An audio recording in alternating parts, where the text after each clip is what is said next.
నమస్తే రమగారు. నమస్తే జయ. రమగారు, సౌందర్య లహరి చక్కగా ఒక గ్రూపుగా ఏర్పడి పారాయణ చేస్తూ ఉంటారు. తప్పులు లేకుండా చదవాలంటారు. అసలు సౌందర్య లహరి ఏం చెప్తోంది? ఎలా పారాయణ చేయాలి? సౌందర్య లహరి అనేది దేనికి సంబంధించింది రమగారు? అమ్మవారికి సంబంధించింది. సౌందర్యలహరి పారాయణ చేసేవాళ్ళు కనిపిస్తున్నారు ఇప్పుడు. అవును, ఇదివరకటి కాలంలో సౌందర్యలహరి రేర్గా ఎక్కడో ఉండేది. ఎక్కువగా మనం లలితా సహస్రనామాలను చదువుకుంటాం.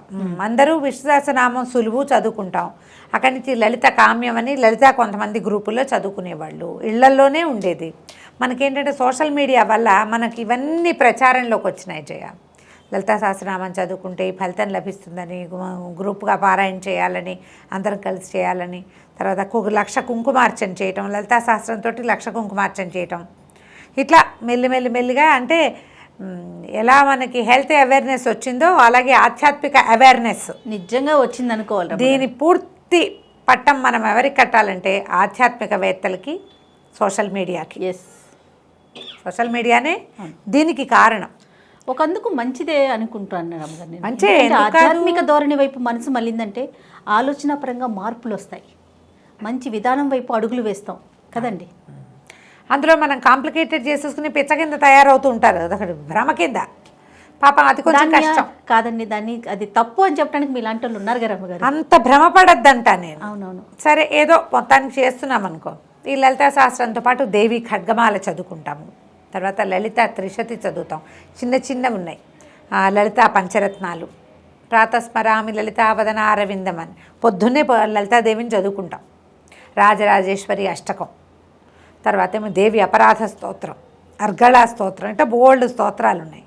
వీటన్నిటికంటే కూడా చాలా పవర్ఫుల్, చాలా అత్యద్భుతమైన విషయాలు చెప్పింది సౌందర్యలహరి. లలితా సహస్రనామంలో మనం ఏం చూస్తాం? అమ్మవారి యొక్క 1000 నామాలు.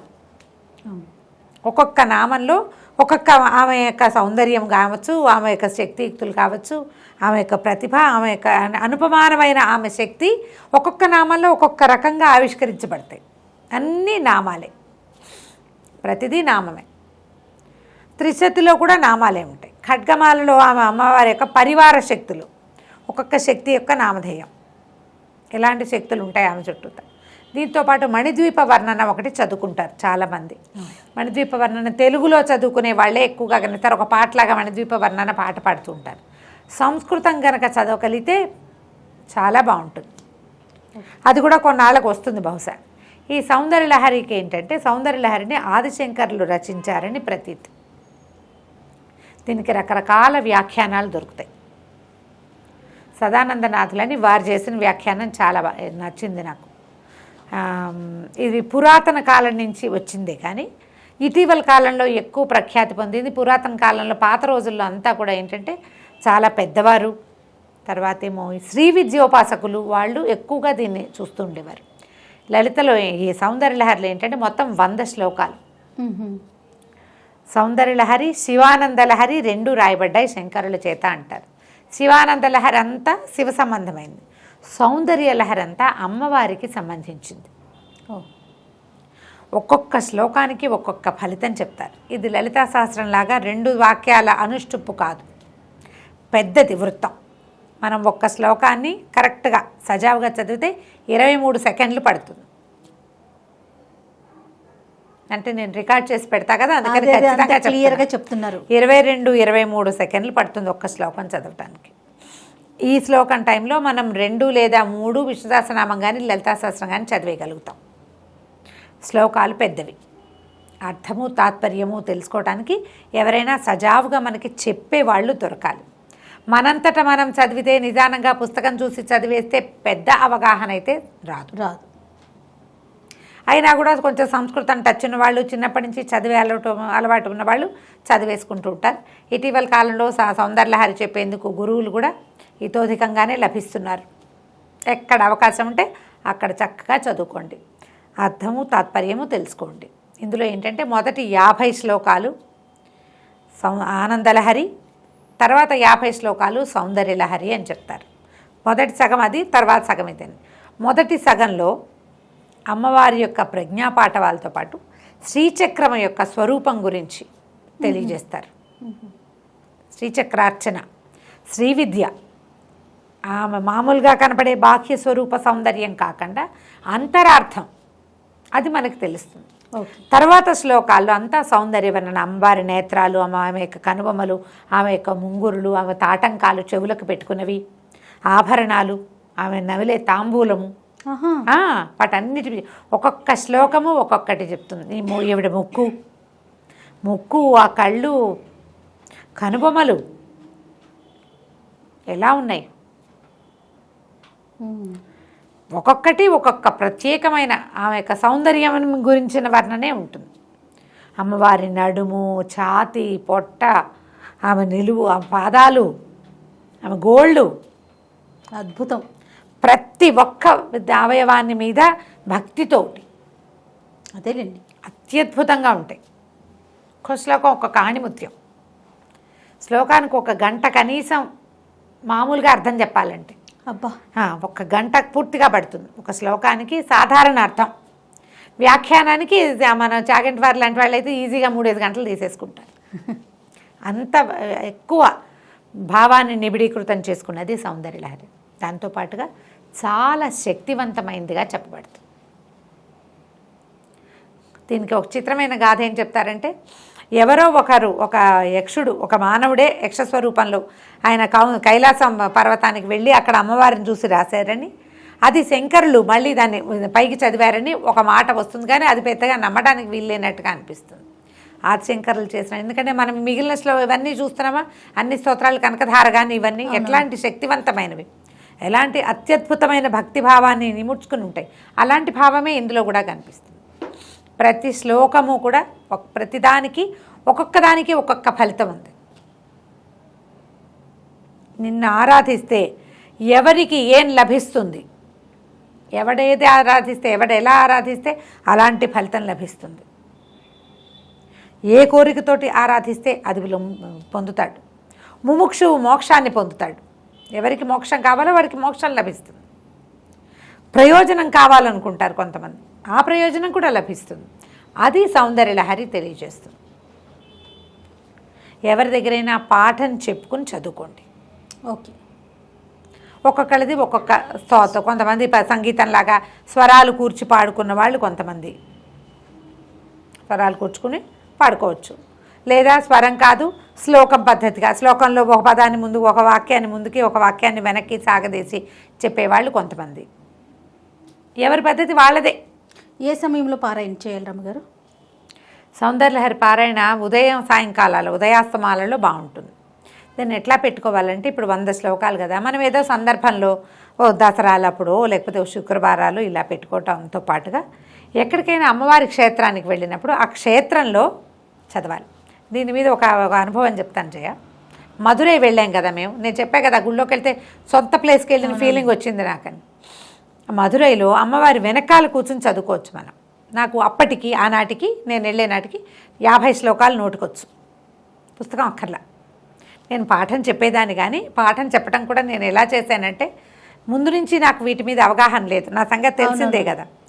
ఒక ఆవిడ నన్ను అడిగారు, సౌందర్యలహరి చెప్పండి అంటే 10 శ్లోకాలు నేను నేర్చుకుని, నేను చదువుకుని, అర్థం నాకు సంస్కృతం చదువుకున్నా కాబట్టి, మిగిలిన వాళ్ళకి నాకు ఉన్న భేదం ఏంటంటే నాకు సంస్కృతం వచ్చు కాబట్టి, అక్కడి నుంచి మా అక్కయ్య దగ్గర ఒక క్లారిఫికేషన్ తీసుకుని, తనేం పాఠం ఇవి చెప్పదు కానీ అర్థాలు, తాత్పర్యాలు చెప్తుంది. ఆ 3-4 పుస్తకాలు సంపాదించాను, వాటి మీద వ్యాఖ్యానాలు 2 ఖచ్చితంగా నా దగ్గర ఉన్నాయి. తర్వాత కలిగిన పని కూడా ఒకటి తెచ్చిచ్చాడు, 3 వ్యాఖ్యానాలు. ఇవి బాగా చదివి నా సొంతంగా నాకేం భావం కలుగుతుందో దాని మీద డెవలప్ చేసుకుని, ఒక తల్లి పిల్ల, మా శ్యామల్ గారు వాళ్ళ అమ్మాయి అస్మిత, వాళ్ళిద్దరికీ చెప్పా. నేను నేర్చుకుని వాళ్ళకి చెప్పేదాన్ని. నేను మధురై వెళ్ళే నాటికి 50, ఇప్పుడు నా సంగతి నేను ఎక్కడో ఉద్ధరించేశానని చెప్పట్లేదు, క్లియర్గా చెప్తున్నా కదా. చెప్పారు అంతే, ఎవరైనా అంతే, ఎవరికైనా పుట్టుకతో వస్తాయి ఏమైనా, నేర్చుకోవాలన్న శ్రద్ధ అంతే అంతే. ఈ 50 నాకు నోటికొచ్చు, పుస్తకం కడగడ 50 వెళ్ళిపోయినాయి. తర్వాత పుస్తకం తీసుకున్నా, ఓపెన్ చేసి చదువుతున్నా. మామూలుగానే నా వాయిస్ కొంచెం స్పెషల్ వాయిసే కదా, శ్లోకాలు చదివేటప్పుడు అప్పుడు కూడా ఏంటంటే కొంచెం సంస్కృతం రావటం వల్ల ఒక ప్రత్యేకమైన బాణి ఉంది, నాకు తెలుస్తుంది. ఒక పోలీస్ ఆయన ప్రదక్షిణలు చేస్తూ వింటున్నాడు, ఆయన పోయి బయట కూర్చున్నాడు. ఆ బయట కూర్చుని మేము మొత్తం దర్శనం అన్నీ అయిపోయి నేను ఇంకా అయ్యవారిని చూసి మధుర లోపల దేవాలయాలు అన్నీ చూసుకుని ఇది నేను అక్కడ కూర్చున్నది 8 గంటలకి. అప్పటికి నాకు ఇంత కళ్ళతోడు అవసరం లేదనమాట. సాయం మళ్ళీ 11 గంటకి నేను బయటికి వెళ్ళాను. ఆయన అక్కడ కూర్చున్నాడు. ఆయన అడిగాడు, అమ్మా అక్కడ కూర్చున్నారు కదా మీరు ఎన్నమో పడికిరే అన్నాడు. ఏం చదువుతున్నా అని ఏంటమ్మా అన్నాడు. అనేసరికి సౌందర్యలహరి అంటే ఏంటన్నాడు. చేతిలో పుస్తకం ఉంది, ఆయన చేతిలో పెట్టా. ఆయన ఆ పుస్తకం ఓపెన్ చేసి చూసి జిలేబీ చుట్టల్లాగా ఉన్నాయని చెప్పాడు. చెప్పి ఎంత బాగుందమ్మా వినటానికి, ఒకసారి చదవండి అని ఒక్క శ్లోకం నాతో అక్కడ చదివించుకుని ఫోన్లో రికార్డ్ చేసుకున్నాడు. నేను అనుకుంటాను ఒక్కొక్క జీవాత్మని అది అట్లా పట్టుకుంటుంది. వాళ్ళు వచ్చే జన్మలో బహుశా ఆయన నేర్చుకుంటాడు. ఆయనకి తెలుగు రాదు, సంస్కృతము అని చెప్పా. తెలుగు కాదు ఇది లిపి, నీకు తెలుగులో కనిపిస్తుంది. ఆయనకి బాగా తమిళొచ్చు, నాకు కొంచెం అర్థమవుతుంది. ఇది సంస్కృతము ఇలా మా లిపిలో ఉంది కానీ ఇది తమిళ్లో కూడా ఉంటుంది. అభిరామి కాదా అని అడిగాడు. అభిరామి ఒక శతకం ఉంది అక్కడ తమిళ్లో, ద్రవిడంలో ఉంటుంది. అభిరామి కాదు, ఇది సౌందర్యలహరి ఆదిశంకర్లు చేసిందే అని చెప్తే ఆయన మొదటి శ్లోకమే రికార్డ్ చేసుకున్నాడు. ఒకటి చెప్పు అని. ఎంత బాగుందో వినడానికి. ఆయన మా పక్కన వాళ్ళందరికీ చెప్తున్నాడు అనమాట. అది చదువుతుంటే లోపల అట్లా ఇలా ప్రతిధ్వనిస్తుంది. చాలా బాగా నచ్చింది నాకని. అట్లా అట్రాక్ట్ చేస్తుంది మనుషుల్ని. దానికి ఎవరు అట్రాక్ట్ చేయబడతారో వాళ్ళకి ఉపాసనా బలం పెరుగుతుంది. అది ముందుకు వెళ్తుందన్నమాట. ఇది ఇప్పుడే మనం చక్కగా నేర్చుకోగలిగి బాగా చదువుకోగలిగి చేసామా ప్లస్, లేదా దానికి అట్రాక్ట్ అయ్యి ఏదో ఒకటి పట్టుకున్నామా అది కూడా ప్లస్సే. ముందు జన్మల్లో మరింతగా మనం ఈ దేవి ఉపాసకులం అవుతాం. అమ్మవారిని ఉపాసించేందుకు అవకాశం లభిస్తుందని చెప్పబడుతుంది. చక్కగా చదువుకోండి. ఎవరైనా మేము సౌందర్యలహరి చదువుతాము అంటే నేర్చుకోండి వాళ్ళ దగ్గర. తప్పులు మాత్రం పడనివ్వద్దు. తప్పులు లేకుండా ఉంటే మీకు ఆ శ్లోకం చదవటం వల్ల రావాల్సిన పూర్తి ఫలితం వస్తుంది. మనకేంటంటే దేవుణ్ణి ఎలా పిలిచినా పలుకుతాడు. అమ్మవారిని అమ్మ అనే బదులు మా అన్న అన్న పలుకుతుంది అమ్మ. కానీ సజావుగా పిలిస్తే సజావైన సమాధానం వస్తుంది. కరెక్షను అనేది అవసరం. వాళ్ళు అమ్మానే అనొచ్చుగా, మనం ఇదెందుకు చదవాలి? అంతే కదా, వచ్చిందే చదువు. మనం ఇది ఎందుకు చదువుతున్నాము? దీనివల్ల లభించేటువంటి ఎనర్జీ పూర్తిగా రావాలి. మన చుట్టూతా వాతావరణం అంతా బాగుపడుతుంది. ఇవాళ నేను ఇక్కడ కూర్చోడానికి బేసిక్ మొట్టమొదట నేను వేసిన స్టెప్ సౌందర్యలహరే. ఆమె నన్ను ఇక్కడికి తీసుకొచ్చింది. అందులో నా ప్రయత్నం 10% ఉంటే ఆమె నడిపించిన నడకే మిగిలిన 90%. మళ్ళీ నేను ఉపాసనగా తీవ్రంగా మళ్ళు అవి నేనేం చేయలేదు. చేయలే. నేను ఆ స్థితి దాటేశాను. ఎక్కడికి వెళ్ళినా ఒక శ్లోకం పట్టుకుంటా, హరిస్వామారాధ్య ఇది చదువుకుంటా. ఈ హరిస్వామారాధ్య అనగానే వచ్చేస్తుంది ఎనర్జీ నాకు. అంతే. ఒక్కసారి హరిస్వామారాధ్య అనుకోగా అమ్మయ్య, ఎంత టెన్షన్లో ఉన్నా, ఎంత విసుగులో ఉన్నా, ఎంత ప్రెషర్లో ఉన్నా హరిస్వామారాధ్యే నన్ను సరిగ్గా దారి చూపించి లాకెళ్ళిపోతుంది అక్కడికి. ఏదో ఉంటాయి మానవ జీవితానికి తప్పనివి. అంతే. ట్రై చేసి చూడండి. మీకు అవకాశం ఉంటే నేర్చుకోండి. మీకు దీని మీద అవగాహన ఉందా మీకు ప్లస్, లేదా ప్రయత్నం చేసి ఒక్క శ్లోకం చెప్పించుకోండి చాలు. ఒక్క శ్లోకం చెప్పించుకున్నా చాలు. ఆ ఒక్కటి చదువుకున్నా సరిపోతుంది. మొత్తం 100 చదువుకోవాల్సిన పనే లేదు. చదవగలిగారా మహత్తరంగా ఉంటుంది, అద్భుతంగా. ఒకసారి ఆ శ్లోకం చెప్తారా రమ్మగారు? హరిస్వామారాధ్య ప్రణత జన సౌభాగ్య జననీం పురానారీ భూత్వా పురరిపుమపి క్షోభమనయత్ స్మరోపి త్వాం నత్వా రతినయనలేహ్యేన వపుషా మునీనామప్యంతః ప్రభవతి మోహాయ మహతాం. ఇదేంటో తెలుసా అర్థం? హరి త్వామారాధ్య అంటే నిన్ను ఆరాధించి నువ్వు ఎలాంటి దానివి? ప్రణత జన సౌభాగ్య జనని. ఎవరైతే నిన్ను నమస్కరిస్తారో, నిన్ను ప్రార్థిస్తారో వాళ్ళకి సౌభాగ్య జననివి నువ్వు. వాళ్ళకి ఏది కావాలంటే అది ఇస్తావు. నిన్ను ప్రార్థించి పూర్వము ఏం చేశాడు? స్త్రీ రూపం ధరించాడు. పురా నారీ భూత్వా పురరిపుమపి క్షోభమనయత్తు. పూర్వము నారిగా స్త్రీగా మారి పురరిపు అయినటువంటి నీ భర్త అయినటువంటి శివుడు పురులు అంటే త్రిపురాసుర సంహారం చేసిన శివుణ్ణే ఆయనకి క్షోభను కలిగించాడు. నీ వల్ల, నిన్ను నమస్కరించడం వల్ల, నీకు నమస్కారం చేయటం వల్ల, స్మరుడు అంటే ఇతను మన్మథుడు వీడిని ప్రార్థించడం వల్ల, అమ్మవారిని ప్రార్థించడం వల్ల ఈయన ఏంటంటే ఎవరికి కనపడ్డు. అమ్మవారు మన మన్మథుడు మనుషులకి కనపడేవాడు కాదు, ఎవ్వరికి కనిపించడు. ఈ శివుడు ఏం చేశాడు, అతన్ని కాల్చేసాడు, బూడిద చేసేసాడు పరమేశ్వరుడు. బూడిదైతే అప్పుడు అమ్మవారు ఆయనకి ధైర్యాన్ని ఇచ్చింది, ఏం పర్వాలేదు దుఃఖించద్దు అని. రతీదేవికి చెప్పింది, నీ కంటికి మాత్రం కనపడతాడు అని. రతి నయన లేఖేన వపుష, కేవలము రతీదేవికి మాత్రమే కనబడగలిగేటువంటి వాడైనటువంటి అనంగుడు మునీనామపి అంతఃప్రభవతి. వాళ్ళని ఏం చేస్తాడంటే లోపల మునులకి కూడా దీన్ని కలిగిస్తాడు, ప్రీతిని కలిగించేస్తాడు. ఇప్పుడు మనం ఎవరినైనా చూస్తే మనకి ఏదైనా భావాలు కలుగుతాయి.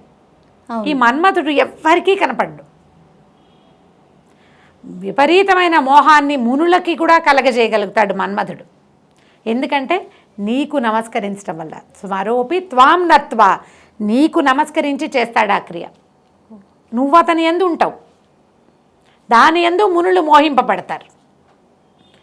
విష్ణువు నిన్ను ప్రార్థించడం వల్ల, నువ్వు అతని యందు ఉండటం వల్లే ఈ పురారి అయినటువంటి పరమేశ్వరిని మోహింపచేయగలిగాడు.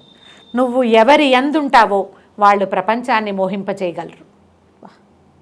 వాళ్ళ వెనకాల ప్రపంచం ఉంటుంది. అమ్మ ఎవరి యందు ఉంటుందో వాళ్ళ వెనకాలే ప్రపంచం ఉంటుంది. నా శక్తి అంతా ఈ శ్లోకమే. ధైర్యం కావాలన్నా, ఆరోగ్యం కావాలన్నా, ఏం చేయాలో తోచకపోయినా, ఆరోగ్యం బాగుండకపోయినా అంతే మనన చేసుకుంటూ ఉంటారు, తిప్పుతూ ఉంటాను దాన్ని. అది నా వెనకాల ఉంటుంది. ఉంది నా వెనకాల. నాకు చేతైనవి విషయము, చేతకాని విషయము, వచ్చింది రాంది, ఓపిక లేనిది, సమస్తమైన వాటికి ఆమె నడిపిస్తుంది. ఈ ఒక్క శ్లోకంతో ఎన్నైనా చేయొచ్చు.